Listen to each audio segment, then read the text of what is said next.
intuitively, like what I find is that when I have a big decision to make, I just need to go for walks. Like I just need to create space. I just need to make sure I turn the podcast off and I turn the YouTubes off. Like I turn all of the noise off and I create as much space as I can. And I don't think sometimes like part of the day might be thinking hard about the problem I got to solve or the question I got to answer. But a lot of the time it's like actually not actively thinking about it. It's just letting my mind wander.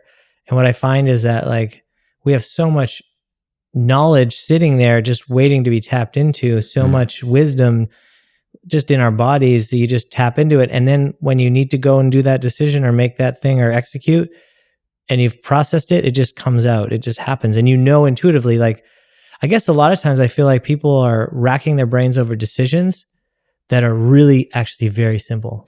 If you're listening to your body, you just know there's like a feeling in your chest that I should be focused on that right now. That's the most important thing in my life. What's happening, everybody? Welcome back to the Think Space podcast. How are you? Crazy times out there. The premise of today's episode is actually we went to Bowen Island and got invited out to a former guest place. Some of you might remember Steve Rio from episode 35 of the Think Space podcast, one of our longest episodes and one of our most popular by far. What we actually did is Steve invited us out and said, "Hey, listen, let's have another podcast. There's so much going on in the world. Technology habits are running rampant with everyone being home. How we are working has just completely been changed. The social tension that's just been happening on a macro scale is incredible. Whether it's Black Lives Matter or whether it's COVID or whether it's any of these other movements." People are polarized in their thoughts so much. He said, "Hey, listen, man, let's do another podcast." I said, "Absolutely." So we went over there to Bowen Island, had an incredible conversation. We kept it a little bit shorter this time. We spoke everything, time and attention. Why is that your most valuable resource? Why does this matter? So Steve is also launching a foundations program, which I'm taking part in, which is all about rewiring how we work. Anyways, we went over there, we talked about the social issues, how these big conglomerates and marketing firms are shaping our thinking, what we can actually do about it, and what our most important resources are now in 2020. How do we take control of them? And how everyone's basically running backwards. So it's so easy to get caught up in dopamine hits, whether that's from food, from technology, from other people, from our environments. We just want it. And it's seriously stifling our ability to work for any elongated period of time, our ability to focus. And our attention is just so scattered. It's insane. We can't focus at all. And so we talked about that. What's the problem with that? And how can, whether it's meditation or all these different types of things, how can we optimize through creating a new baseline that can allow us to create original thought, navigate these social issues, and navigate our own internal lives. Cool spot of health and wellness, self-development, mindfulness, big macro talk. Steve also just exited an incredibly large company that he founded himself over the past 10 years. So Steve is in a place of transition himself. Anyways, I'm excited about this conversation. I know you guys are going to love it. It was, one of my favorite. I was just so glad to be back in person doing podcasts. Check this out with Steve Rio.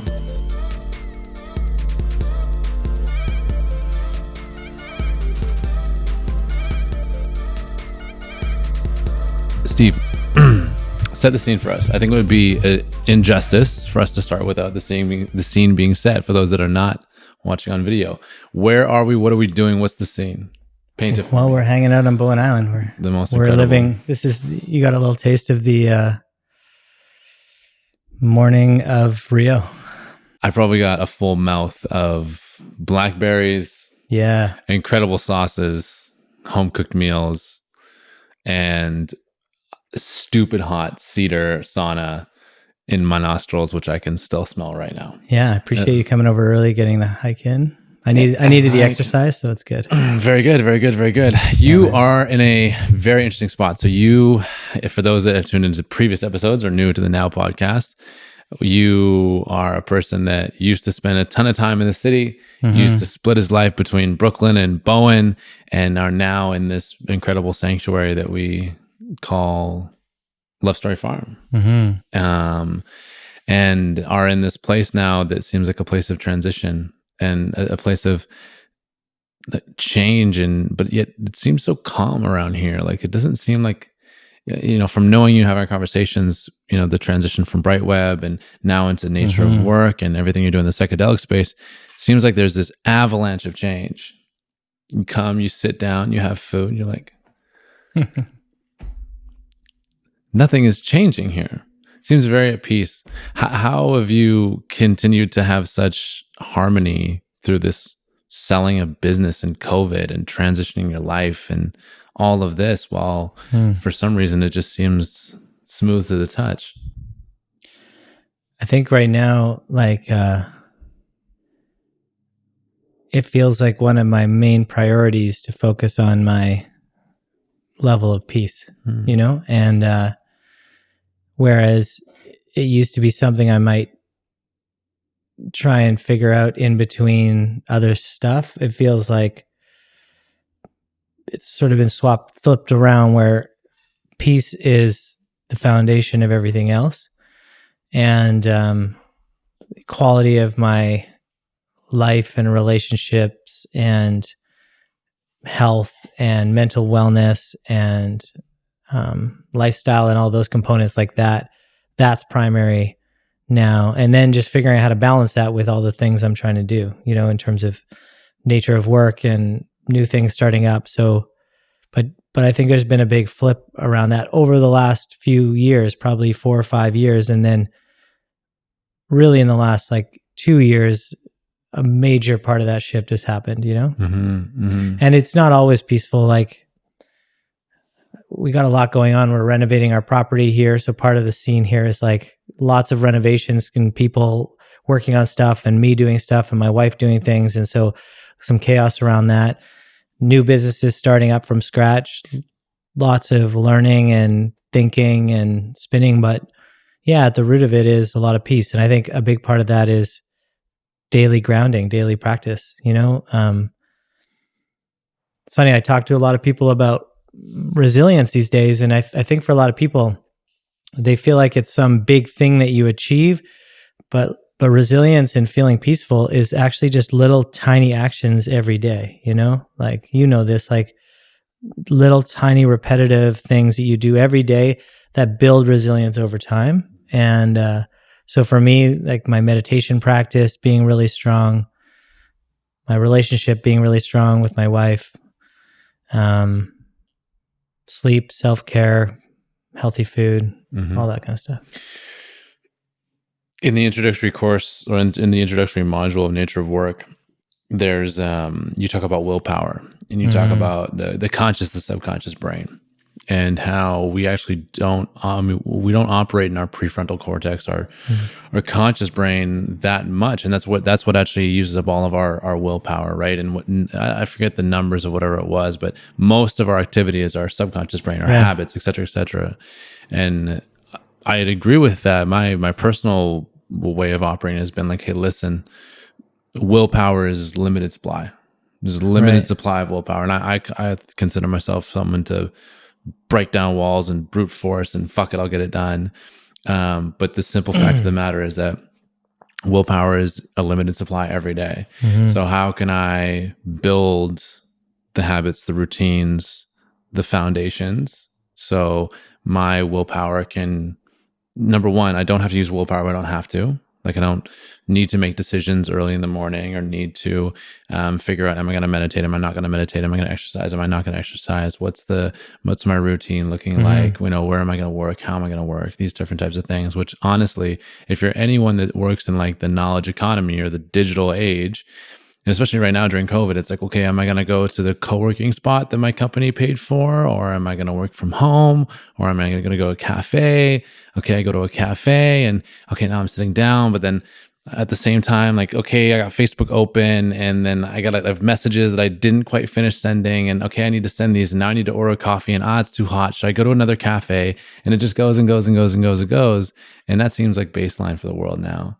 And then when I come here to Bowen, And I look at your baseline and I'm like, this is not this guy's baseline, right? Like whether it's the incredible office space and workspace you've built for yourself or just the natural habits that you have, it seems like your baseline and then the baseline for the, I'll say, average worker that works in the knowledge economy, the digital economy, they're completely different. And the lifestyle around that is completely different. And I'm curious, what has it been for you here on Bowen or anywhere in the world that's made, what are the specific routines, practices, your specific nature of work? Not the nature of work program, but what is your nature of how you work? Right.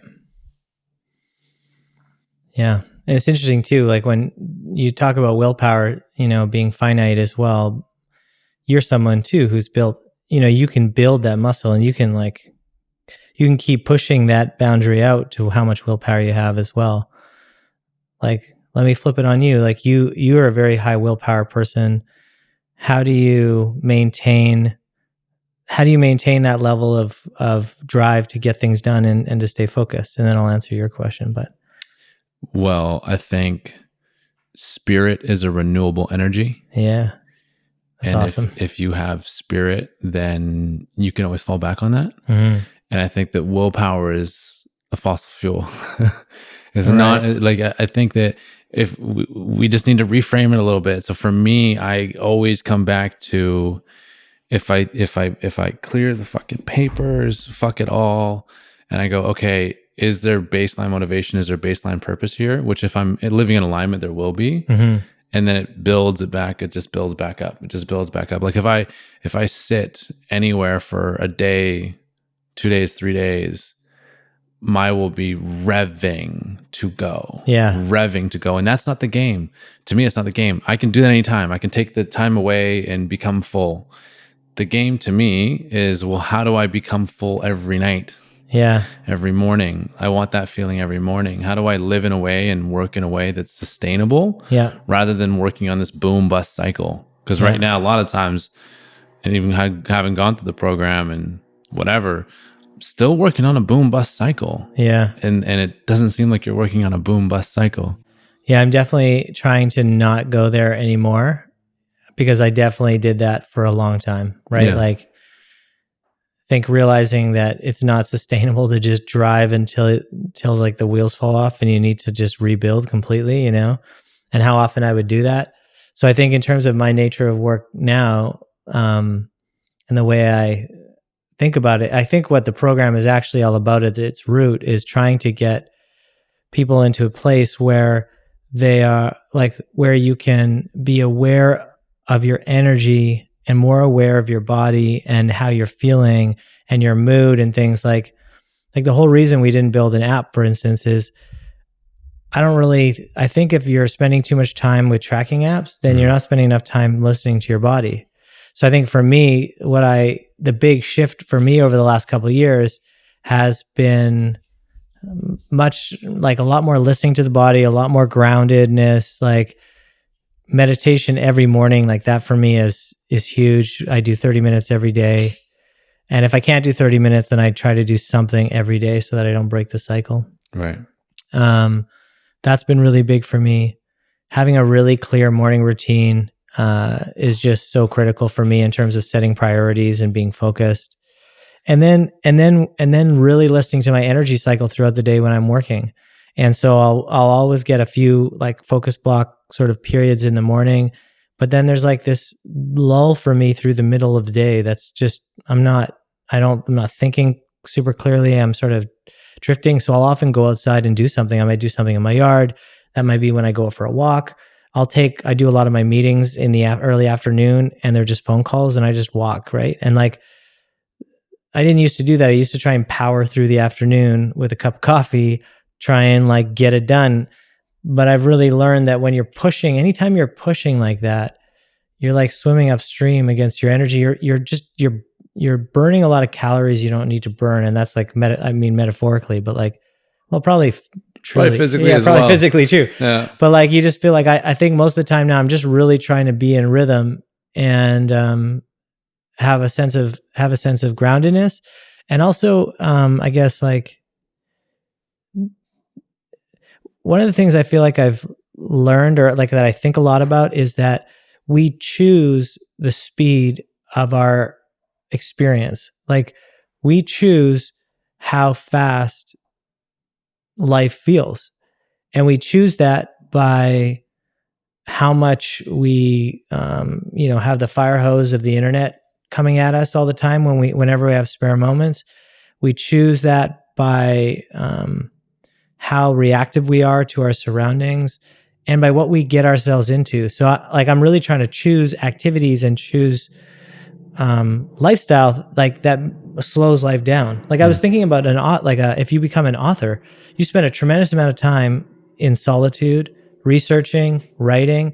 Like that's a slow experience of your time versus if you're on the internet all day, or you're doing something that's like kind of more frantic, then your day just goes by in a completely different way. So I guess just trying to figure out like how to get into the slow lane a bit and like slow down enough to really enjoy my life and enjoy what's going on while continuing to build new things and like, I don't know, follow through on all the ideas that I've got. Yeah. Slow is smooth, smooth is fast. I heard that somewhere. It's a great line, man. It's a super great line. I think a lot of young people out there, or just anyone that's building anything, will feel the anxiety of not going fast enough. Well, yeah, like at your age, it's like and like time feels like you're racing against the clock. And I was talking to Raiden, and I talked to Raiden the other day, and he was so funny. Like the first thing he said to me on the call was like, "Yeah, you just turned 40. It feels like my life will be over when I'm 40." And I was like, dude, it just gets good at 40. It's all good. Trust me. But for him, what he meant, I think, is like, man, it feels like life is going to go so fast and I got to chase it. Like you're kind of chasing, and I felt like that for a lot of years. I always felt like I was keeping up with, I don't know who, the ghost of my own ambition. I don't know. But it's funny that way, how life feels like, can really feel like you're racing against the clock. But that's, again, it's a choice and a practice to get out of that mindset.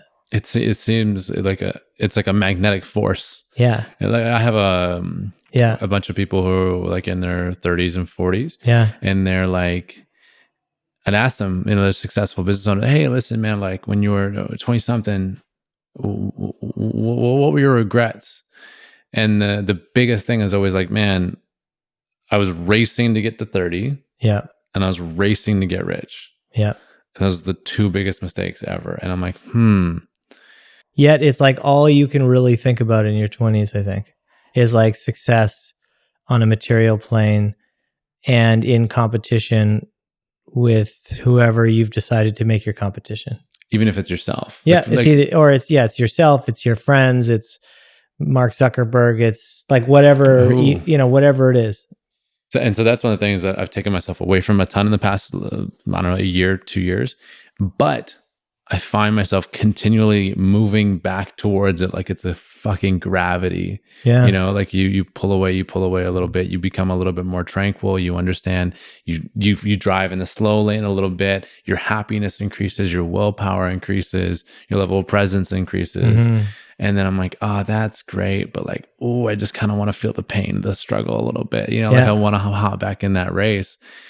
And I'm not, I try to stay objective and like not say one thing is bad or one thing is good, because they both feel good in different ways. Mm-hmm. One is a little bit more painful, right? Yeah. Maybe a little less renewable in its nature, but it's also like, there's a thrill there. There's a thrill. Do you find yourself now, with how you've created foundations for working and living, thrill seeking at all? Because I know that you have a past life as an entrepreneur that was quite frantic. Mm-hmm. And now you live a life that is not, by choice. Thrill seeking. I don't know about thrill seeking. No. I guess I feel pretty relaxed right now. So we just we just double sauna, ocean dip. Yeah. So I'm feeling pretty relaxed right now. Like I think, wait, are you saying like kind of chasing like that sort of that part of you that just wants to kind of chase the dragon kind of thing. Is that what you mean by thrill seeking? Like chase the ambition sort of beast or monster kind of thing? Is that what you're getting at? But it's also the fact of like, for instance, say you're going into your previous company, Brightweb, and you're saying, okay, or you're going to the nature work office, you say, oh, listen, here's kind of what we're doing today. Yeah. But it's going to be a fucking whirlwind of a day. This person's coming in this time, and you're frantic in a way. Yeah. And you're juggling, you're performing, you're putting out fires. It's not planned, it's not calculated, and it sure isn't fucking harmonious. Right.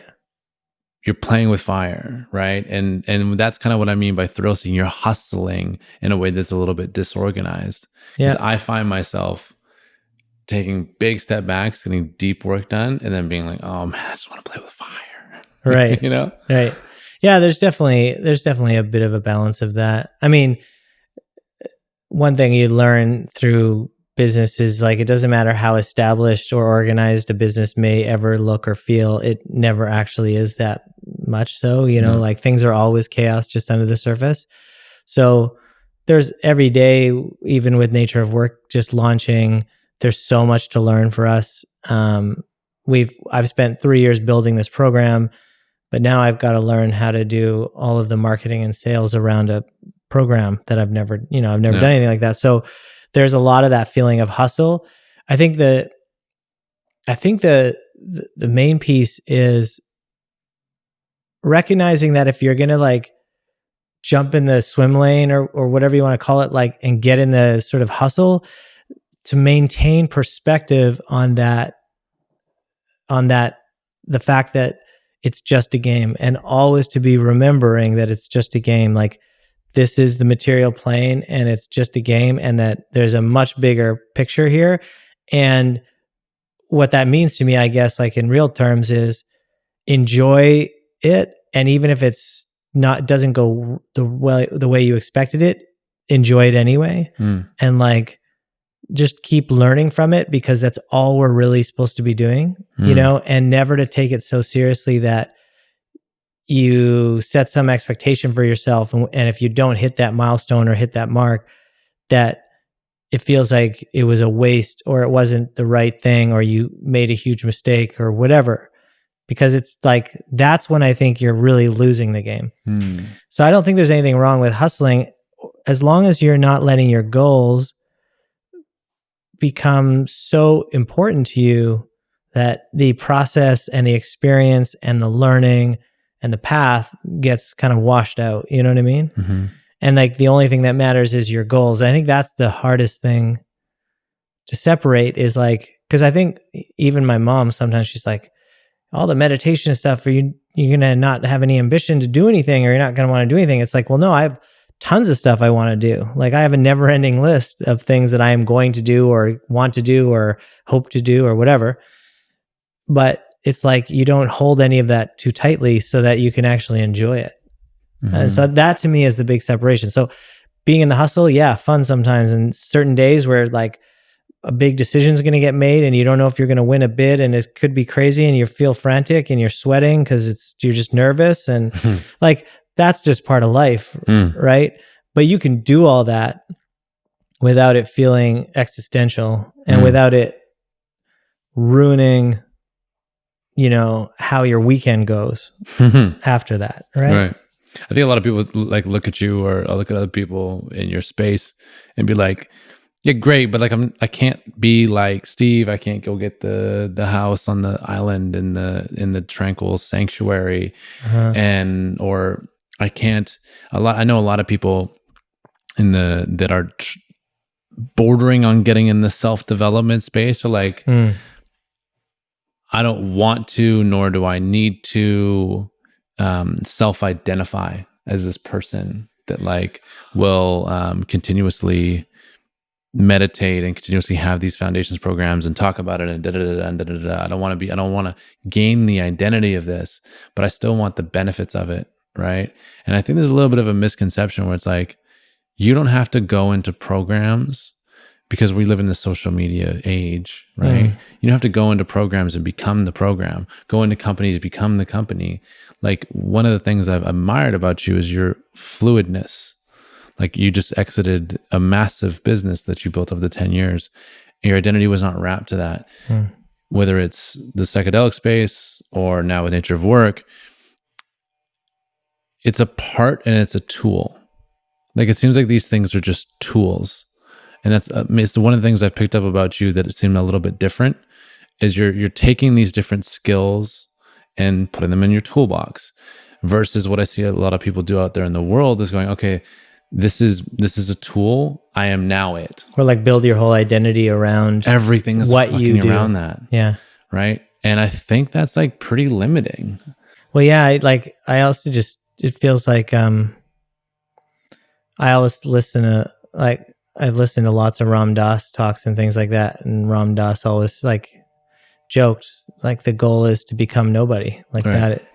And like there was a great film that just came out about his life, but that was the title was Becoming Nobody. And I think as soon as you identify with what you're doing, then you're not identifying with like your being, like who you are as a human being, like and it makes it, again, it's like, it's right back to just not clutching onto things so tightly and not taking them so seriously, and not, as soon as you wrap your identity up in your success, then if you're not successful, you feel really bad about yourself. It's over, right? So I definitely, for me, I just kind of flow with where I'm inspired and where I feel purpose and what I feel excited by. And those things sometimes turn into businesses. They sometimes turn into volunteer board seats that I sit on. They sometimes turn into just a personal hobby that nobody even knows I do. There's lots of stuff I research and think about that nobody knows. It's just for me, like, so I think it's really nice to feel that freedom to try and separate from that. And also, if you build a business and it's all wrapped around you and your ego and your personality, like, good luck ever selling it or moving on. Yeah. Yeah, no, totally.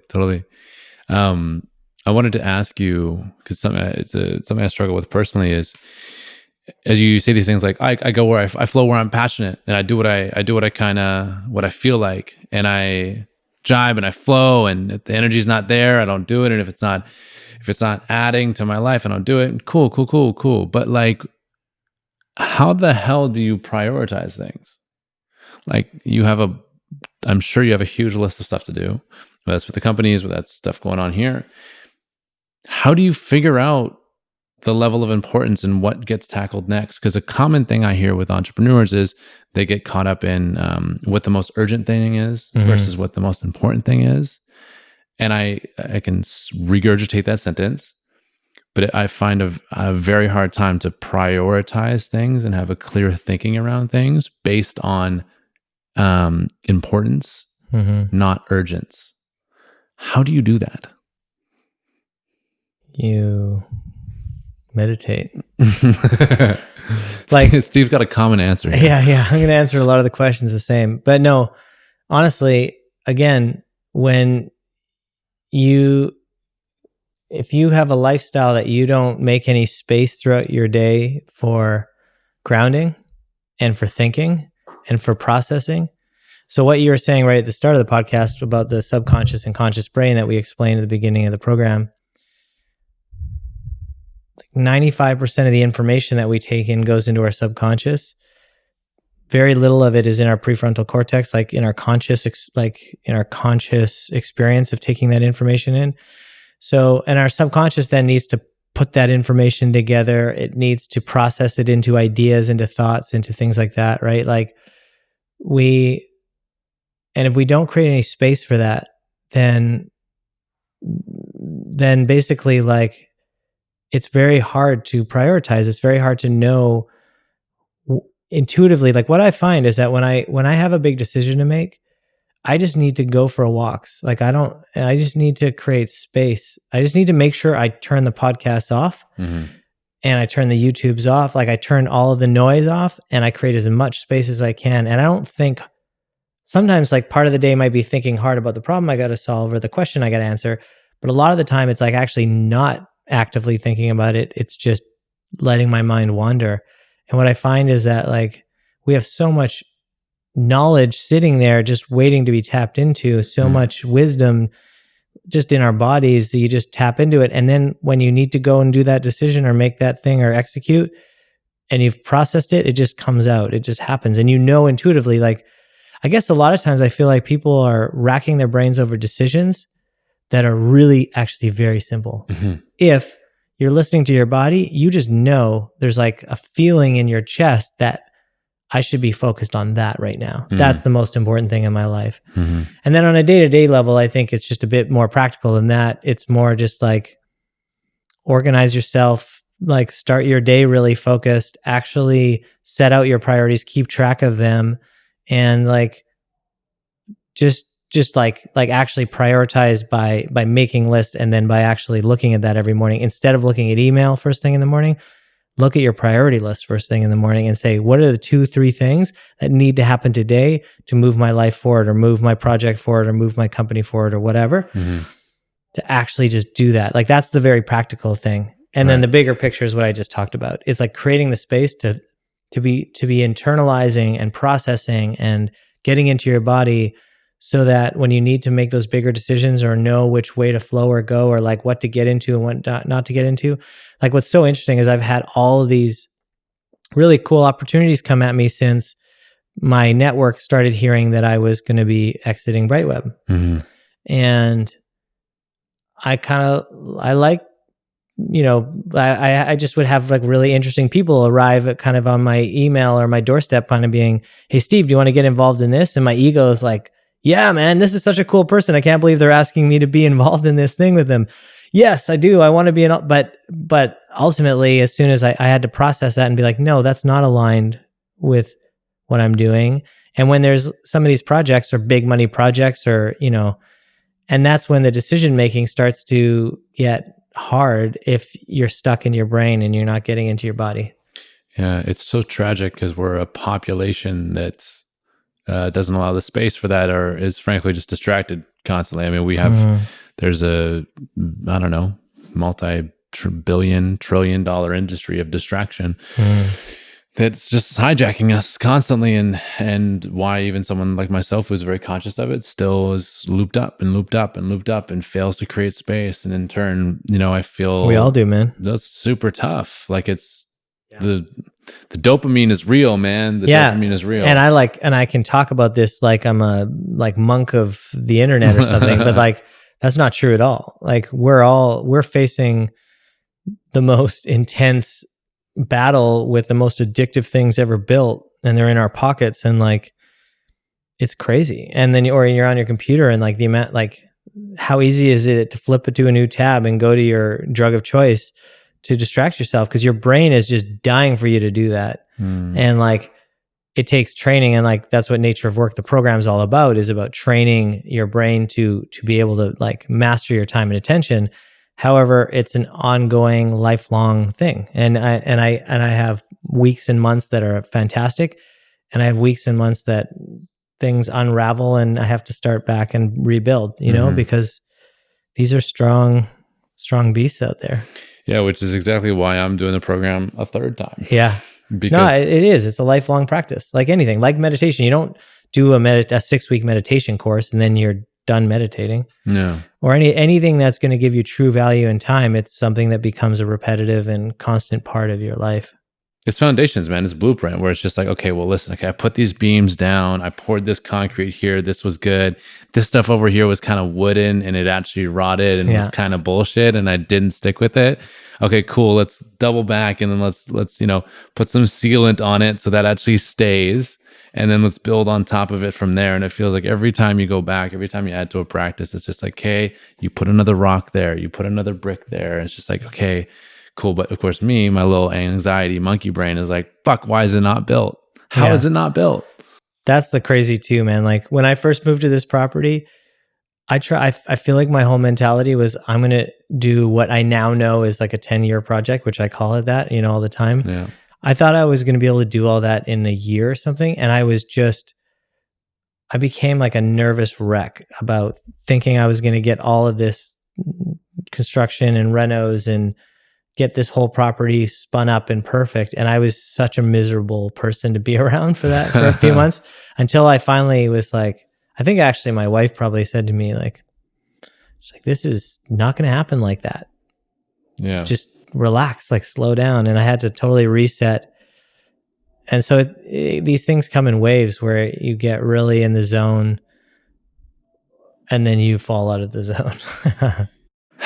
But I always want to be in the zone. I always want to daily practice. Like you can be in the zone. Like I think about it like this. If you're in the zone, like 20% of the time as a normal person and you get it up to 50%, that's like more than double the output, right? Like it's all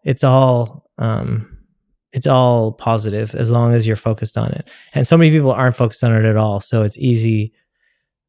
It's easy to be kind of like an elite level around your performance and things like that. Right. We have soft comparables, which is really interesting. Like the general population is quite consumed. Right. And also, I guess I said that, and then as soon as I said that, I'm like, why would I ever compare myself to anybody else anyway? So, like, that's a trap itself. So sure, but I mean, I'm gonna call myself out on that comment. I mean, yeah, competitive edge is always interesting, competing you against you. But I mean, it's really like the game has changed, right? The game has changed, and we're in this spot now where technology's taken over. Everyone's working online, especially with COVID and everything that's happening right now. It's just not safe to go outside. So our tools are everywhere, our laptops, our phones, whatever it is. And I feel like we are working in a completely different environment. Oh, I know, than we were a year ago. But 5 years ago, 10 years ago, 15 years ago, I feel like what was needed to succeed in 2005 is quite literally maybe not 180 different, but like 120 degrees different. Like it's just like a completely different trajectory on the tools we need to be successful. Like we are such a dire state around these social media conglomerates or these companies that have hijacked our brains. And there's such a need for rewiring our thinking around these things. But yet the general population doesn't seem to feel that way. And I don't understand that. Do you have any thoughts on that? Well, yeah. Well, it's interesting what you just said. In one sense is true, like in the sense of that there's been a massive change. But actually, if you think about what's changed in terms of what is required to be successful, I think that might have been the language you used or something close to that. Yeah. Like that hasn't changed at all. What is required to be successful is for you to be able to think deeply, to produce high quality work, to be a nice person to be around, to be mindful and have good awareness about your like attitude and your mindset and your personality and and the way you communicate.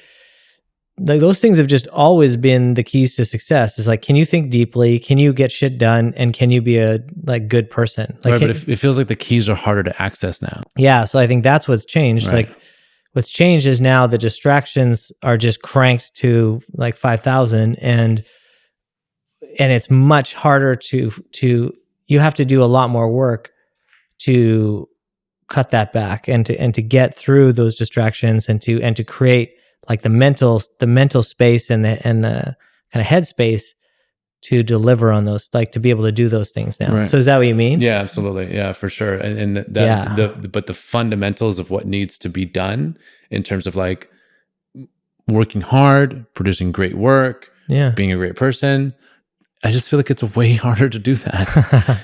Like whether it's the anxiety that comes around with social or whether it's the distractions or the tools, like whatever, it's just like, it feels like the game hasn't maybe changed, but now there's 100 barriers in front of us. And I think we're at a phase around social media and around just in general, like how a lot of the technology we use impacts our psychology, the way our brain works, all those kind of aspects.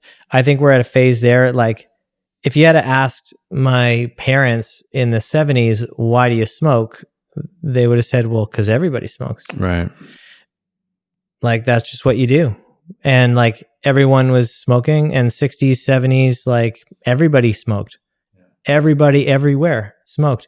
I always see photos, like you look at old photos of people on the subway in New York smoking cigarettes in a subway car. Like, and now you see in a subway car, 80% of the people on their phones when they're going 5 minutes, you know?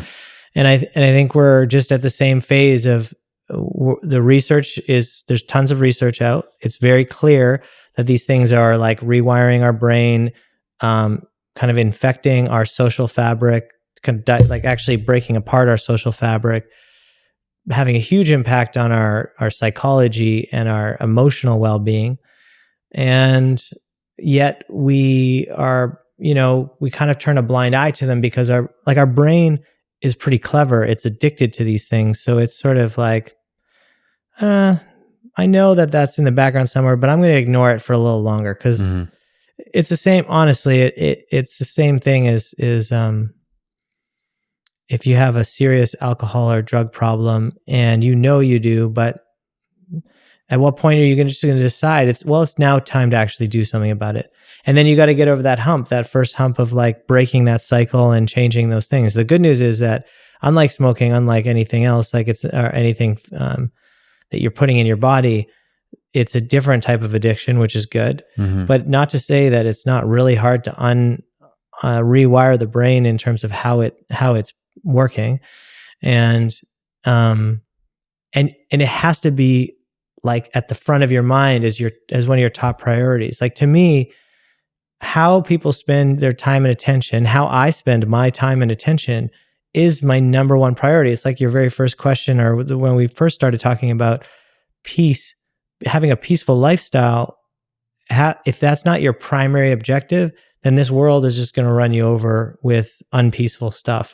And if you're not, it's an unpeaceful place. And if your time, if how you spend your time and attention is not a primary concern for you, then you're kind of screwed in today's world. Because like, if you don't decide that that's going to be a key priority for you to be front of mind, it's the same thing. It's like, if exercise is not going to be important to you, over time, you're going to be out of shape and get heavy, or not eat well, or any of these things. It has to be a priority. But to me, time and attention is like our two most important resources, the two most important things we have in this life, because everything flows from our time and attention. So everything we have, everything we can do or achieve or whatever, comes from how much time we make for ourselves and what we choose to pay attention to. Like, it just doesn't get any, that is the root of it. Simple as that. It's as simple as that. Yeah. Right? Totally. If we choose to pay attention to things that make us unhappy, we will be unhappy. If we choose to pay attention to things that waste our time, then we will waste our time.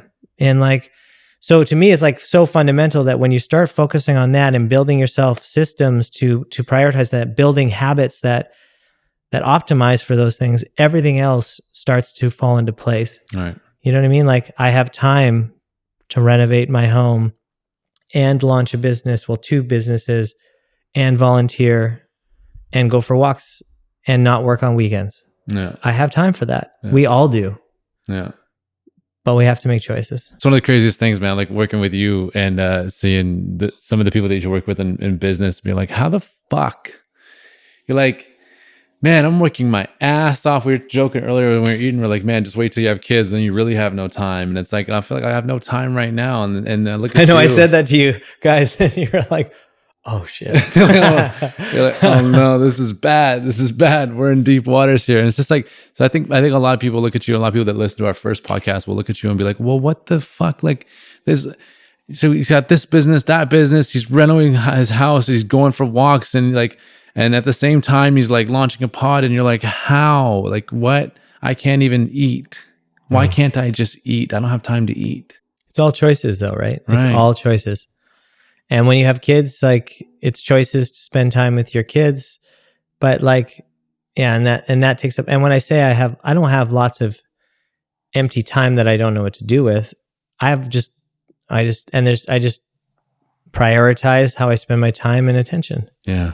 And just continually explore that. And like right now, I know for a fact that I want to be spending more time reading. I know that like I'm not reading, and like when I mean reading, like books, and I know that I'm not reading enough books right now. I'm reading a little bit, but not as much as I'd like to. And so right now I'm kind of thinking, how do I get that built into my day? And the only way I think those kind of things happen is you set a time, and this is habit research, and this is just a fact. If you set a time and a day and a time, a specific, you put it in your calendar, it's really specific what you're going to do. Like I'm going to read for half an hour at 4:30 every day, Mm-hmm. then it will actually happen. But if you just kind of say to yourself all the time, oh, I wish I could read more, it's never going to happen. It's not going to happen. No, Yeah. it's all baby steps, and like really, and being very intentional and setting, like I say, setting a space and a time to do those things, and then actually following through. And then you start following through, and it starts to become muscle memory for the brain, for your body, for whatever. And then you don't have to exert willpower. It just 100%, happens. 100%. Very interesting. You said earlier that the tools, the apps, the whatever, the tech is rewiring the fabric of our society, maybe for the worse. Mm-hmm. What do you mean by that? I guess what I mean by that is like, I think we have a serious crisis of sense making in our world right now. And what I mean by that, like what that means to me is that we have these major social issues that we want to address, yet we're so confused about the details of them, about the facts. Like it feels like the internet basically exposed us to the reality that there are thousands of different truths out there. That you might believe one thing to be true, and I believe one thing to be true, and we have equal ability to put that on the internet and declare it a fact. And the internet kind of said, like, actually, it's much more complicated than that, and there's competing research and all these things. And so I guess so first off, one of the things that the internet is doing, and I don't mean the whole internet, like I actually think the internet in its original inception and what the goal was to create an open, like a truly open and level playing field for access to information. That is not what the internet is today that we access. No, sir. We access a very contrived version of that, where if you go to Google, it has millions or whatever data points on you that is controlling everything you search for, what it's going to show you back. So you search for the same thing as me, and we get two different sets of results. Mm-hmm. So we are not seeing the same internet. And then you go on social, and we're not seeing the same internet. We're seeing these basically algorithm-based cycles and circles of information. So what ends up happening is like people are pushed into corners in terms of their viewpoints, in terms of what they believe to be true. Data is basically all but kind of ignored. And unfortunately, what the social platforms are geared towards, like I think there's a huge opportunity to have social platforms that do good things. Like I really want the internet to continue. I'm not like, let's unplug the internet. Like that's not who I am. Right. I grew up on technology. Right. But the social platforms, the way they're geared today, they're designed to make us mad, sad, or scared. Yeah. And because they make that is the cheapest way to get our attention. The cheapest way, it's like the cheapest way to make us eat something is to put sugar or salt on it or fat on it, right? The same thing with with social media.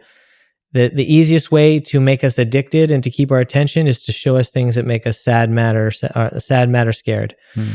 And so that's what the platforms, that's what they're optimized for. So therefore, articles about cops killing people or articles about certain things happening like that, and then the news cycle does the same. The news media does they're in the exact same attention business. They're all in the attention business. They're all here.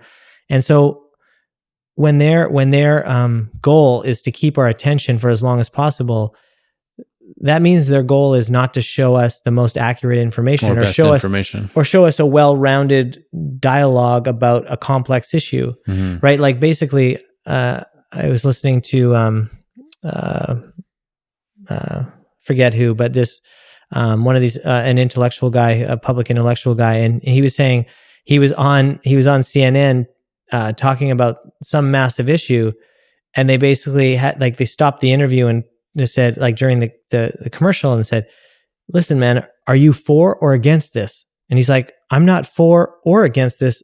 It's a super complex. There's no for or against this." Like it was something like defund the police capitalism or like defund yeah. the police, or it's like, Yeah. and they're like, we're not going to be able to use any of this interview. You need to take a side here. Yeah, yeah. And he's like, there is no side. Like what side? How do you take a side? Yeah, so I think that's just what that's what the internet has done to the dialogue. It's like everything's a side, nothing, and therefore there's no actual conversation about the complexity of these issues. The defund the police thing is like a great example of that. It's really unfortunate that like, first of all, we're not looking at the data of who is being shot by police. No one's willing to talk about that. And if somebody does talk about that, and if I say this right now, chances are someone's going to come attack me and say that I'm racist for saying anything like this. But like, if we look at who's being killed by police, and then we look at some of the underlying reasons why people are being killed by police, like there is so many issues there to unpack. And some of it is racist cops, for sure. But I don't think it's the whole issue. And I don't think that taking money away from a service that society has needed forever is going to be a good solution. So, but I feel like the solutions get dumbed down to the level of an Instagram comment, and that's it.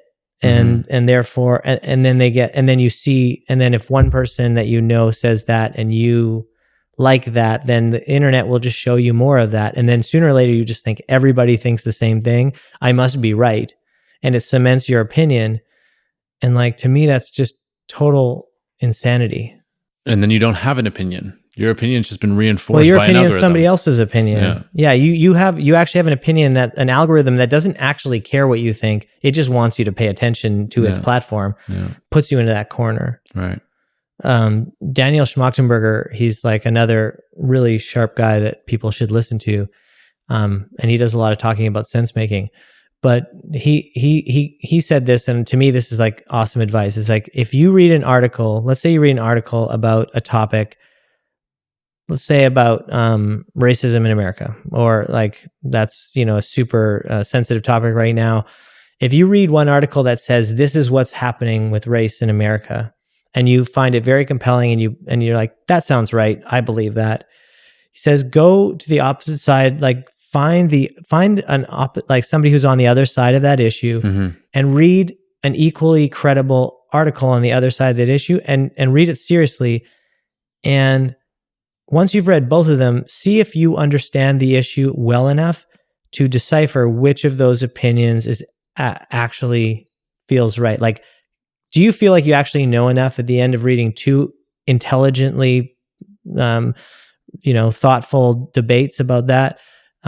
If you feel like you can actually make a super clear opinion, then you actually know something about that subject. But most of the time, what you'll find is that both have interesting, valid points. There's more nuance than you thought.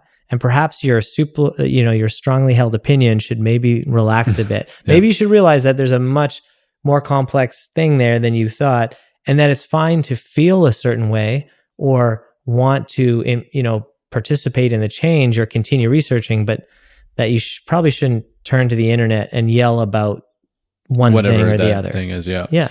I think my biggest issue is that it reduces our capability to have an original thought, to actually have something that says, hey, listen, I went out and I thought about something, I meditated on it, I debated it, I saw equal points or whatever it is. And as a result of that, I've amalgamated this information and these thoughts and how I personally feel about it and how that aligns with my values. And as a result of that, here is a take on the situation. Not a side, here is a take, here's a perspective, here's a lens of how I've processed this information. Is this useful to the world? Yes or no? Cool. But we just simply don't even have the capability to do that. And I see people all the time. We all do have the capability. Well, we have the capability. We don't choose to activate that capability. We all have the capability, but we don't choose to take that path. And so I see people all the time, whether it's on social or whatever it is, and I'm like, that person is living in an echo chamber. 100%. And there's nothing against that person, but that person isn't capable of formulating their own opinions right now. Mm-hmm. It's like dudes with sports. They listen to Stephen A. Smith and they're they take the opinion and they regurgitate it out at the bar and they're like, oh yeah, man, like Jimmy had a great point. And then you go on your phone and like, oh, Stephen A. Smith just said the same thing. Yeah. It's like you're not serving any purpose. You're gaining validation, but you're not serving any purpose and you're not pushing anything forward. Yeah, and in general, that's how culture works. Like, to some degree, we need that because we can't form deep opinions about everything. But you're right. Like, I think there's a balance there, though, right? Because if you spend no time internalizing, like, for instance, when the Black Lives Matter protests kicked up, when George Floyd was murdered, and that was a horrible thing, like, that happened. It was brutal, but there was like all of this, like a lot of people's response in the day or two after that. A lot of what people were like, at first my first thought was just, my God, like I felt the same way. Defund the police. Like, this is bullshit. Very strong emotions. I donated to a bunch of things down in the States. Like, I felt really, first of all, I grew up on black music before rap. I was listening to funk. Like, there's a weird part of me. I'm like, I don't know where it came from. I'm like a white kid in Vancouver, but for whatever reason, I feel very connected to the social issues of Black America. Like, I feel very connected to those, and I feel them in my bones a lot. But what I found in Black Lives Matter is it was like, as people were starting to spew onto the internet. A lot of the response and a lot of the opinions and a lot of the things that people said needed to happen, or like the popular opinion of what was the right response or right thing to do, just felt wrong. It just felt like, how is that going to solve anything? And how is that, it just started to feel uncomfortable for me, and I think in those moments, you have a choice. Like, you can either ignore the discomfort and just go with the status quo because that's what seems right and not have any original thought, or you can choose to like invest further in that discomfort, to look closely at that discomfort and go, what is this discomfort? Like, am I just uncomfortable with my own beliefs? Is there like, or is, do I need to do more research? And so my response was I actually doubled my meditation for 2 weeks. I meditated for half an hour in the night and the evening. And I also spent probably 10 or 15 hours a week researching all sorts of different viewpoints on the subjects, listening to like the popular voices and the less popular voices, and looking at the research behind what those people were saying, and saying like, I really want to understand this deeply for myself so that I can form my own opinion about this. Like, and I'm still not spewing on the internet because I don't really think that matters. It doesn't really do anything. But I think you can but I think in the conversations I can have privately with people, and just in my own soul, like, know where I stand on these things and like feel like I can make sense of things. The situation. Yeah, because that is also peace. Like, there's a great lack of peace on the internet right now because nobody is grounded in what like, there's just no grounding in a lot of that. It feels, and it's very conflicting, and it just feels, it's really challenging, and it's a challenging time. Like, so to say that everyone should feel peaceful about what's going on in the States, probably not. That's probably not the time for that yet. Yeah. But you can also find at least some clarity in what's going on. I just want more people. I guess what I see what's going on, I think a lot of the sentiment and a lot of what's being said is going to cause a worse reaction than we've already got. Like, I don't think anybody's thinking about second, third order consequence of their actions. And if you're not doing that, you're not being strategic at all. And if you're not being strategic at all, then you're literally working against what you're trying to change. Yeah. You know what I mean? Yeah. So it's a weird time. It's a weird time for that. And I'm also really worried about the fact that a lot of people can't debate these things openly. That's a huge issue. So then my question then becomes, so from a brain standpoint, from a psychological standpoint, extreme to the right, very interesting. Extreme to the left, very interesting. I want to post Black Lives Matter, or I want to be anti. And I want to be, pro NRA or Democratic or left wing or whatever. Just listen, I'm on the left, I'm on the right. I'm with Trump or I'm not. And those two spots are invigorating because I'm part of a tribe, right? Okay, yeah, this is my guy right here. We think the same way, and us versus them, and fuck those guys, right? So sure. That's social has made that cycle more reinforcing, right? Our opinions are being more cemented. It literally brings people closer to us that have the same opinion as us, and it does that through technology. Okay, cool.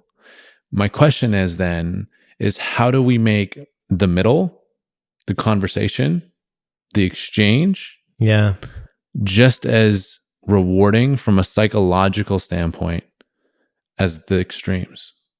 Because until we do that, it's going to take higher level people with higher level stratum thinking and that go second, third consequence thinking to that. Well, they're the only ones that are going to be in the middle. Yeah. Everyone else is going to be. Yeah, no, we need to upgrade consciousness across the board. Like people get into those, like you used the word tribal, and we were talking about that the other day. Like that's a huge issue, and a big part of my issue with the response to, like, in the protests and things and around the language that's been used around race in the States, it's very tribal in its own way, and it's returning to a place where identity is more important than ever before. At a time which I just wish people recognize that is the opposite of what we need to move towards.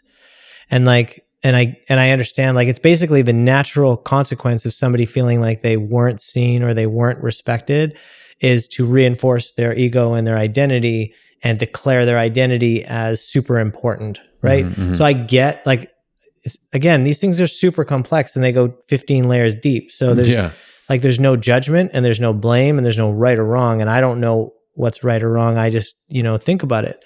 But as we move towards, like, we need to be really careful about moving towards all this identity stuff, because we need to actually raise our consciousness up and realize how little identity matters. Right? Like, and at the end of the day, we just, like, we need to find more kindness and compassion for one another.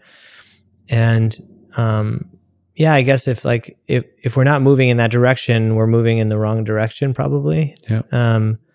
What was your question though? I don't know. Blanked out. Great shit. But the question was more the right and the left, the polar. How do we kind of, like, how do we make it interesting or something like that? How do we reframe conversation, reframe debate in a way that is psychologically rewarding? Yeah, like, I think first off, we have to, people are really attracted to the outer edges and to the tribalism, like to feeling tribal, because we're so disconnected in our day-to-day lives with ourselves, with our own emotions, and with others, and in our jobs and with our families. Like, basically religion has basically been washed away mostly in our society. Not entirely. There's definitely religious communities out there, but, like, religion filled a huge role, and I don't think it was doing it right necessarily. Like, I think most of the major religions ended up being highly political and not very useful, but they did serve a role of making us feel connected to one another and feeling connected to something. And right now, I think people just feel like they're not really connected to anything. So it's very attractive to want to jump on a bandwagon and feel like you're all yelling about the same thing, right? Or angry about the same thing. I think the other thing is that people feel really disempowered in their own lives. And so feeling a sense of empowerment by being angry at an other is, like, a really attractive thing. So I don't think it's so much a matter of making the middle feel more, like, interesting, or like we're drawn to it. Like, how do we get dopamine out of the middle ground, right? That's what I'm thinking. Yeah, right? Like, yeah. But I think it's more about like people getting healthier, getting balanced, getting whole, because when you're whole, it's you would never want to be on the outer edges. It doesn't make any sense. You want to be in the middle. It doesn't make any sense. You realize that there's complexity. You realize that everyone deserves their truth. You realize that just respecting others is kind of a primary thing, and you don't need to attack others to feel good. So I guess, like, to me, it's probably deeper rooted issues that are evolving. And a big, like, I don't think it's the sole problem, but I think the social media thing is, and the way the internet is working, like, is a major factor in it. But I think there's societal factors as well. Like, as in Western civilization, like, as we've gained more wealth, we've gained more space, and our yards get bigger and our fences get higher, and our the atomic family thing has become more developed, so that we have less connection. Again, we have less reliance on one another as a community, and therefore less connection. And so there's, like, lots of different things at play here. And now, but unfortunately, that's all spun up into these some of these movements where they're basically pitting one another, like they're fighting one another, as opposed to looking at the broader picture here about what needs to shift in our society and things like that, and looking at broader things that would really move these things forward and really change the conversation, I guess. And those are a couple different issues all kind of blended together, but yeah, for sure.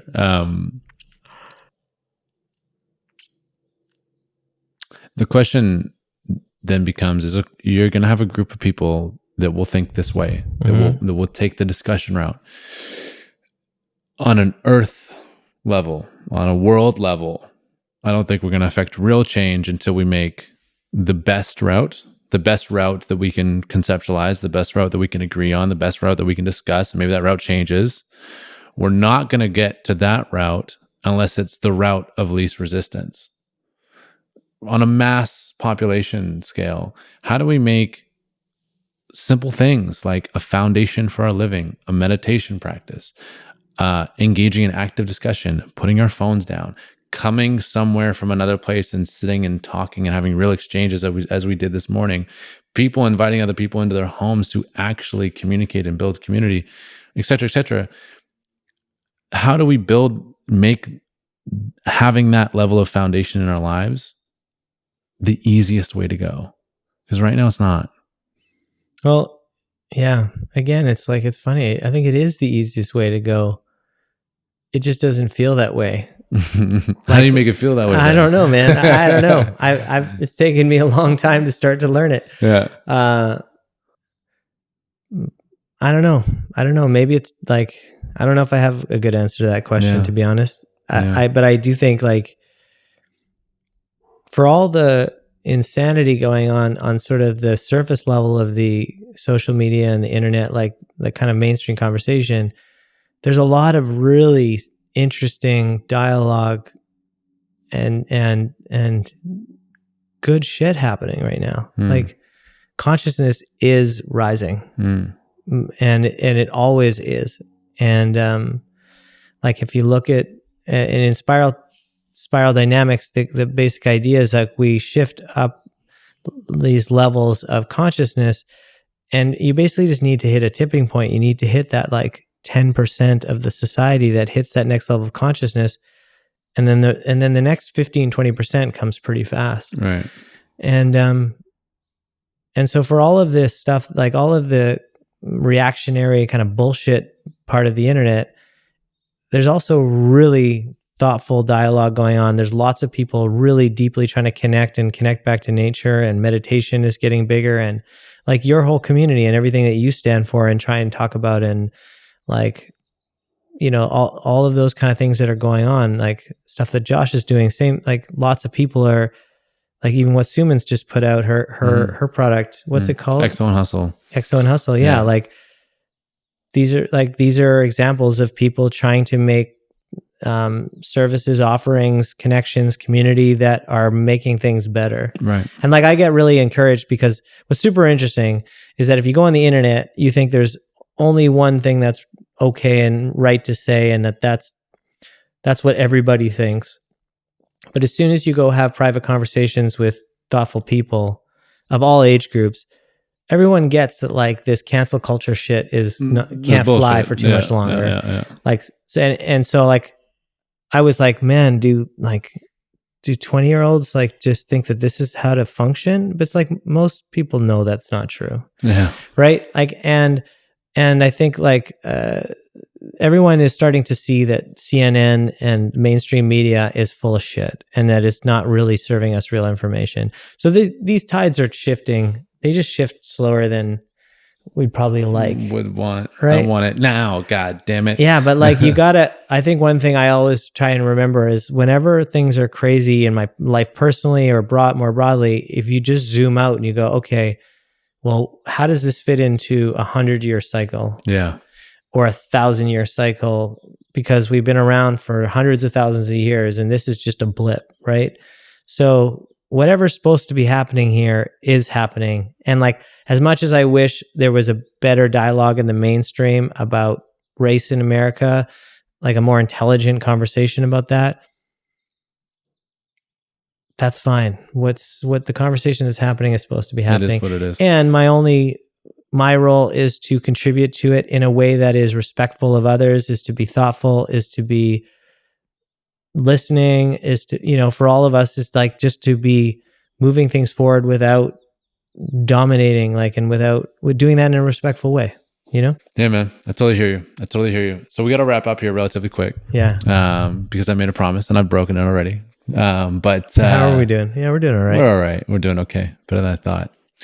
One of the things I was pondering on my very short ferry ride over was if Steve Rio had a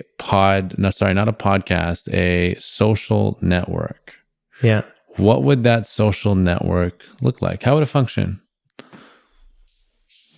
What are some of the key characteristics or key things that you would try to actually code in Steve Rio's social network? Well, like one thing I really wish existed is that anytime somebody posted an article about something and this would be not hard to do, like with Facebook's AI power or Google's AI power, is like every time somebody posts an article, for AI to immediately assess where the publication stands on the spectrum of extremism in any direction, what are relatively comparative articles across the spectrum that I can look at, and like an immediate assessment of data verification. Like if Facebook wanted to, it could be the most powerful purveyor of data and research and information and news of anything on the planet. Mm-hmm. But instead, it makes 98% of its revenue off of advertising, which means its only job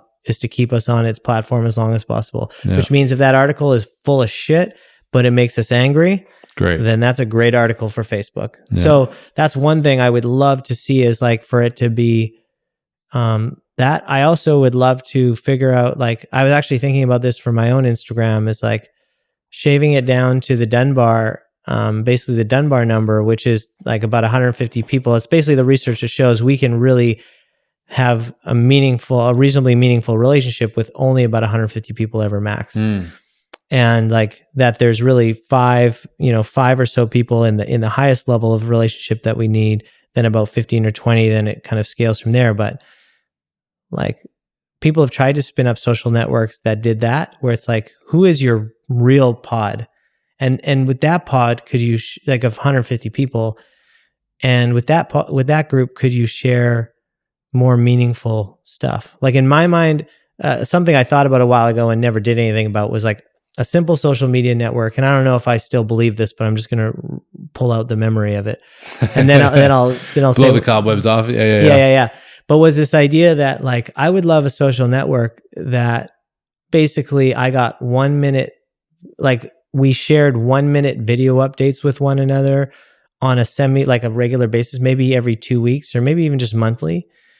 And where we said, this is and it was like, maybe you're prompted with some questions, like, this is how I'm feeling right now. This is what I'm working on right now. This is what's important to me right now. This is what I'm struggling with right now. This is like, I'm a 4 out of 10 right now. And like, I actually got a real update and could keep track of where the different people in my life were, or what people needed right now. And like, it was a more authentic expression of what's going on for you, but also how can I help you? Like, I really wish, like, it's so interesting. Like, I have a friend who's going through a tough time. They just, something's going on personal in their lives. And I really wish they felt more inclined to call us and ask us to help, like, and figure out how to connect us more deeply. So I think in general, I just want social media to actually do its job, which is to actually create meaningful connection instead of a purely synthetic bullshit connection for the most part. And not to say that social media does do a little bit of that, but it's almost like in spite of itself, we get a little bit of that out of it. Like we squeeze a little bit out of that out of social media, but generally it's not designed for that, and that's not the job, right? So then how do you, it's like a little subplot. It's a little like this happened by accident. Yeah. Like, again, people kind of listen to me talk and they think, man, social media is not that bad. And it's like, well, yeah, no, you're right. Like, we get some value out of it. It just isn't designed for the value that we're getting out of it. Absolutely. So then it leads me to ask, how do you engage? Like, the fantasy social network doesn't exist, or we're not on it, or whatever. We have the tools that we have. Yeah. How do you engage on it? You have a podcast, you have a brand, you have multiple companies. How do you engage with this stuff? I try to, like, first of all, whenever I see something going on for a friend, like if they post something that I'm like, either they overtly say what's going on for them and something just happened in their life, or maybe you just read between the lines. You're like, oh, that just doesn't sound right. I try and pick up the phone right away and just call the person and be like, how's it going? Or if something great just happened, call them and be like, congrats, man. Like, super proud of you for that happening. And like making a real moment of connection with people, like that like at the root of it, that to me is so big. Like, I hate texting. The amount of times that people are texting back and forth and suddenly I'm calling them, and people are surprised by that these days. Like, I call you all the time. I think at first you're like, what? But like, if we're texting back and forth, if it's more than 2 or 3 texts, like, and we're talking about anything worth talking about, like, I'm gonna call you. Let's just talk on the phone. Yeah. I want to hear your voice. Yeah. And like, we get so much more nuance and more detail and more depth out of that 5 minutes on the phone than we could have for the next day of text. So totally. I try and like sidestep the texting and all that stuff. I'm not good at it. I don't spend a lot of time on it. And I try to like use social media as a tool to get it with people. Not as a way, like, it's not the end station of social engagement. It's like, it's just a tool to actually get in a room or get somewhere real with people, right? I try to migrate all of all my DMs to a text. Yeah. And all my texts to a call. Yeah. Yeah. You're kind of just like upgrading your comms all the time. That's dope. That's a nice way to put it. And all my calls to sit downs. Yeah, exactly. Like, keep moving it up the chain of value in terms of communications. Yeah. And if it's not, cool, drop it. Yeah. That's totally fine. That's totally because you have limited time. Time is limited. Cool. But like, try to like move it up because the level of distraction, the quality of my attention gets increased at each level. Yeah. And in turn, the quality of connection, and in turn, the quality of my life. Yeah. So that's super, super important. In conclusion, as the clock keeps going around here, we've talked a ton about habits. We've talked a ton about our current environment, about what's going on in the world and how we're interacting with it. I mentioned the game's changed a little bit. You mentioned your practices and the foundations. And I think that we actually never really gave clarity on what the heck nature of work is and what this new foundations program is. And I wanted to give you the opportunity to kind of actually lay that out and say, hey, this is actually an offering and this is kind of what we're doing. Because I've gone through it. I'm now on my 3rd time, which you've upgraded to a beautiful book this time. Congratulations. Thanks, and man. Can I just say shout out to the entire team, yourself, as everyone involved, for making an actual piece of art, because that matters. And now coming to your home, I understand why that matters to you. And you see the creative director that is my wife that's behind everything pretty that I put out. So amazing, for sure. Amazing. But what is the offering and why is it actually important, and why do you consider it a necessity? Yeah. So what it is it's a lifestyle program. It's called Nature of Work, and it's focused largely around our work habits, but that's a huge portion of our time we spend. But it's also about our lifestyle and about how we interact with ourselves and with our families and with our friends, and like, what are we doing with our, again, all comes back to time and attention. And the third thing I'd put into that is it's a time, energy, and attention program about really optimizing those so that you can get more done and your work quality can go up, but also that you're not spending as many hours working. So you're spending more time and you're earning that time back for other things that are important to you. And the program is basically, it's what I realized is that I got really interested in this for my own well-being, and I started thinking about how was I going to build some better habits for myself. And I read some really interesting books, and there's so much information out there. But what I felt like was missing is a system that you can just follow, right? Yep. Like step by step, day after day. It's a habit change program. The field guide comes with daily habit tracking, journaling, reflection, exercises. Like this is something you implement into your life. And this program is really for anyone, I think, who is serious about the quality of their work, the quality of their life, what they're trying to achieve. Anybody who makes goals better spend equal amount of time or more amount of time building a system to achieve those goals. And if you're not doing that, then your goals are mostly just fantasy, right? Because it's really hard to get there. So it's a big part of that. But I think for other people, it's actually just a program to feel better, like to lower stress, to reduce anxiety, to sleep better, basically to get yourself into a more naturally balanced state of mind and body. And that's what it's all about. It's basically a passion project for me over the last multiple years, researching and finding out that there's all this good research that tells us how to organize our work, our time, how to think about these things that we just kind of ignore. Yeah. And basically I took 3 years of research and started compiling it into this program, and it was like implementing it in my own life, then people around me. Then we did the alpha trial, which you participated in, where we put like 65 people through it. That was really successful.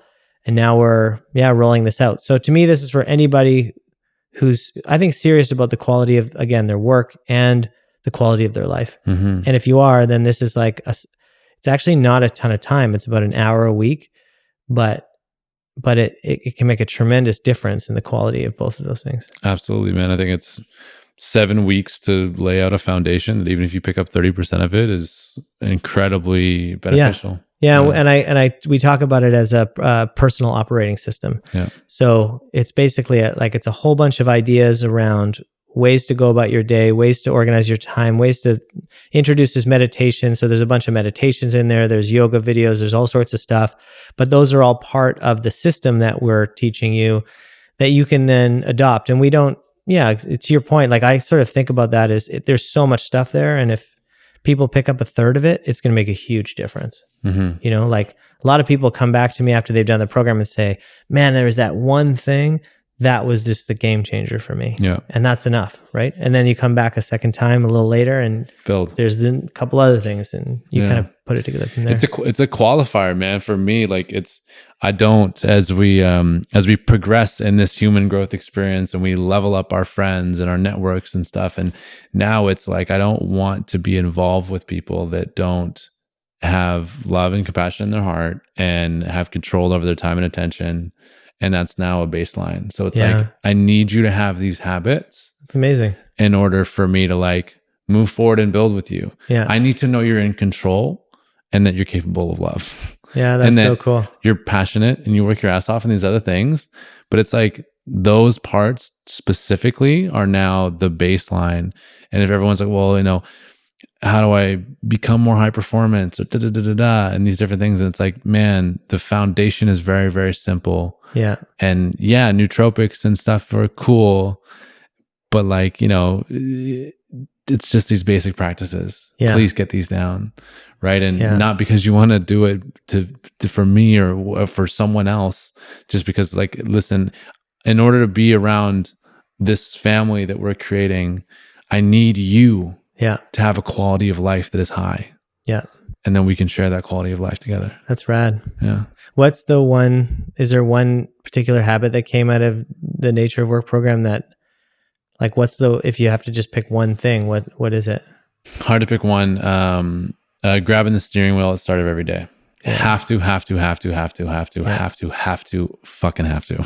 So morning routine, like first few minutes of your day kind of thing? First hour. Yeah. First hour. So everything is grabbing my attention. I work in finance. There's news, there's client emails, there's fucking everything. Yeah. And I need to grab the wheel and understand where I'm at, have a point of reference, or else, I mean, listen, I get paid off the quality of my decisions, period. I need to be in a position to make great decisions. And so that has been the lowest hanging fruit, the greatest effect with the least energy. Yeah. And changing how I go throughout my day and actually increasing the quality of my decisions in business and as well as my personal decisions. Right. Without that, I'm just like, I'm a monkey or whatever. I'm a rat drinking the sugar juice.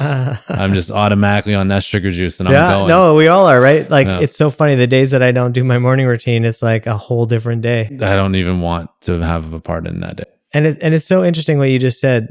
And I know we're supposed to be wrapping up, but like, you get paid for the quality of your decisions. And I think you could look at almost any job in the modern knowledge economy and like this kind of modern world, like whose job isn't that, right? Like that's what we get paid for, to think deeply, to be able to make good decisions, like and to basically be able to show up in that way at the right moment. So that's super cool. Dope, man. Yeah. Cool. Well, thank you for taking the time and effort and energy to create such a thing. Seeing a hole in the market and filling it. Because, thanks, man. I mean, there's a lot of shit out there, and there's not one thing that I've found that it's just like, hey, man, here's the basics, and here's an actual way to do it. Here's all the research, by the way, as well. Like I see all the citations and stuff. I listen, I pay attention, I read them. Yeah. And it calms, when I first got introduced, it calms the anxiety of shit, is there something out there that I don't know? And it was just like, hey, this is a way of living. Fuck the program. This is a way of living where I can look at this and go, it's enough. Nice, man. This is enough. Nice. So thank you for that. Yeah, thank you, man. And thank you for inviting us to our beautiful home. This has been fun. I appreciate it. Thank you, Josh, for filming and the mics and the food and the sauna and the ocean and the dogs. It's been a good one. It's been great, my man. Thank you. Appreciate it, bro. Yeah, thank you. What's up, people? Not a bad episode, right? I was pretty excited about that one myself. Listen, if you're interested in finding out more about the Foundations program, which I've enrolled in again for a third time, because I can't seem to get this thing on lock. I can't seem to rewire my habits and get that foundation so rock solid. Every time I do it, I pick up another 40% of the habits and baseline functions that I need to be highly, highly successful. So I'm doing it again. And if you guys are interested in doing it with me or just kind of going back and forth, I'm trying to cultivate a community a little bit. Steve is helping me do that. So if you actually want to go to natureofwork.com and at checkout on that Foundations program, if you use the code JOSS10, that's JOSS 10, you'll get 10% off that Nature of Work program. Why am I reading an ad? I've never read an ad. I'm actually not reading an ad. It's off the top, but why are we allowing someone to advertise on the podcast for this little section right here? Well, to be honest with you, we've had a lot of people come to us and I just haven't felt confident about products or services that people have offered us money to advertise on with rather. So Steve has been a mentor to me and has been a previous podcast guest and is someone who's created an incredible program that, and I hate to say this, but has changed my life and how I have thought. I now realize that anyone who doesn't have their time, attention, creativity, and resiliency locked in is running backwards. They're just not going to achieve the way other people can achieve because they're distracted constantly. They don't have any quality work. And so that's why I'm offering this offering to you guys here. So if you guys use JOSS10 at the end, you can then go into the Foundations program and start going through the modules. It's community-based, 7 weeks long, and it's all about understanding how to win your day, take control of your technology habits, get back creativity, find a way to focus, understand your sleep, and it builds on it week by week by week by week by week. For any high performer, any high performer that doesn't have these things down, you're not a high performer. For someone who wants to be a high performer, this is the first step. So I highly encourage everyone to go out there and get it. Again, JOS10 at checkout. Thank you everyone for listening. Thank you, Steve, for allowing us to pop by and have that incredible conversation. Go check out Nature of Work. As always, you can get at me on Instagram at Joss Biggins. You can get it at Think Space Podcast. And if this is something that you're actually serious about, high performance, human optimization, figuring out how to get more from life, DM me, DM Think Space. Let's have a conversation about it.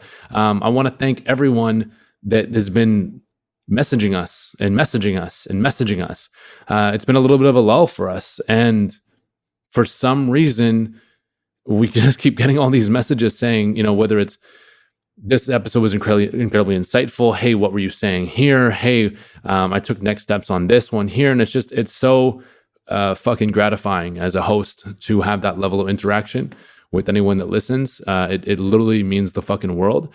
So if you guys ever have a chance to message me, that's incredible. If you guys want to rate and review the podcast on wherever you listen it to, that helps us tremendously. It shoots us up in the charts. It helps other people find us. It's just like these little things. If there's someone else that you think we jive with or would really get something from the podcast, let them know, recommend an episode, tell them why you're recommending it. It's all about community in these times.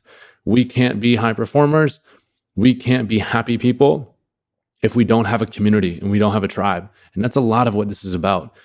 Collective original thought, bouncing these things off. Think tank, think pod, think space, right? These things are all interconnected. So anyways, I appreciate you guys from the bottom of my heart. Thank you for checking out this episode. And I can't wait for you guys to see what we got coming up. I'm really freaking excited. Have a great one, guys.